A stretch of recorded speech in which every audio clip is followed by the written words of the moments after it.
Hello' বন্ধুসকল, আজি আপোনাৰ ওচৰত এটা নতুন বস্তু লৈ আহিছোঁ। এটা অফিচত মই কাম কৰিছিলোঁ। অফিচটোত দুটা কনফাৰেঞ্চ ৰুম বনাইছিলোঁ আৰু দুটা আপোনাৰ ইঞ্জিনিয়াৰৰ কাৰণে ইঞ্জিনিয়াৰ ছিটিং ৰুম বনাইছিলোঁ। তো ভাবিলোঁ আজি আপোনালোকৰ আগত অলপ ৰুমকেইটাৰ ট'ৰ দিওঁ আৰু অলপ কি বস্তু ইউজ কৰিছোঁ বুজাবলৈ চেষ্টা কৰোঁ।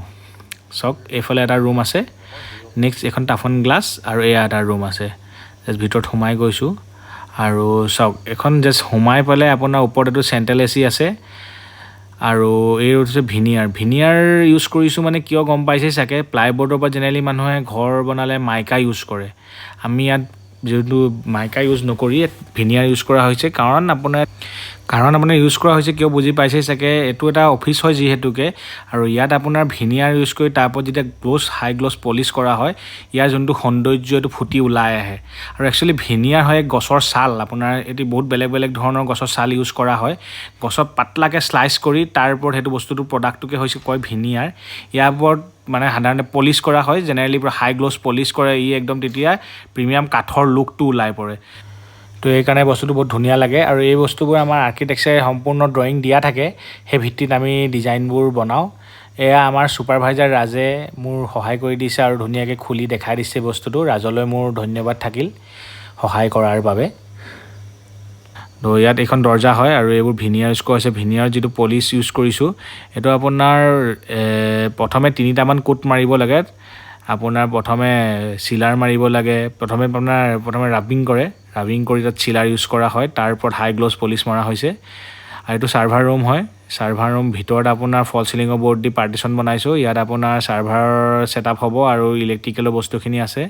এইখিনি UPVC উইণ্ড' অপেনেবল বনোৱা হৈছে ফেনেষ্টাৰ ব্ৰেণ্ডৰ। এইটো 5th ফ্ল'ৰত আমি ভিডিঅ' কৰা হৈছে। ফেনেষ্টাৰ ব্ৰেণ্ড হয় আৰু অপেনেবল হয়। খুলি পেলাই দেখাই দিছোঁ, আপুনি চালে গম পাব। এইটো হেণ্ডেল আৰু এইটো অপেনেবল পাল্লা কৰা হৈছে। এইটো বহুত কষ্টলি হয়, শ্লাইডিঙতকৈ প্ৰায় 1.5 গুণ বেছি কষ্টলি হয় শ্লাইডিং উইণ্ড'তকৈ। এই চাওক, ইমান গ্ল'জটো ইমান ধুনীয়া হৈছে। ইয়াত আমাৰ নিজৰ মুখখনো চিকচিকাই গৈছে।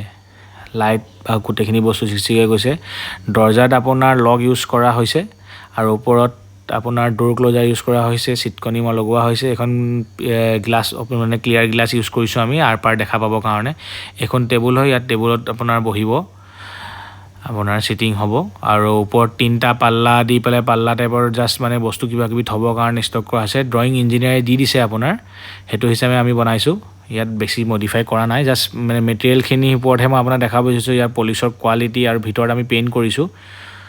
পেইণ্টৰ কোৱালিটি চাওক, ভিতৰত আমি আপোনাৰ ট্ৰাক ব্ৰাউন কালাৰ কৰা হৈছে আৰু ৰাজে বস্তুটো ভালকৈ দেখাই দিছে আপোনাৰ খুলি। আৰু বাহিৰত যিটো কৰা হৈছে পলিচৰ কোৱালিটিটো চাওক। এইটো হাই গ্লছ কৰা হৈছে কাৰণে চিকচিকাই আছে আপোনাৰ দেখিছে। এখন মাজত পাৰ্টিশ্যন দিয়া হৈছে, মানে এটা চেল্ফ আছে আৰু বাকী সেয়াই।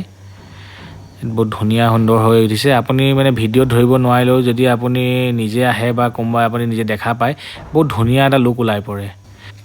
ঠিক আছে, ইমানতে মোৰ ভিডিঅ'টো মই সমাপ্তি কৰিছোঁ। ধন্যবাদ। আশা কৰিছোঁ আপোনালোকে সকলোৱে চাই চাগে নিশ্চয় ভাল পাইছে আৰু বুজি পাইছে বুলি আশা কৰিলোঁ।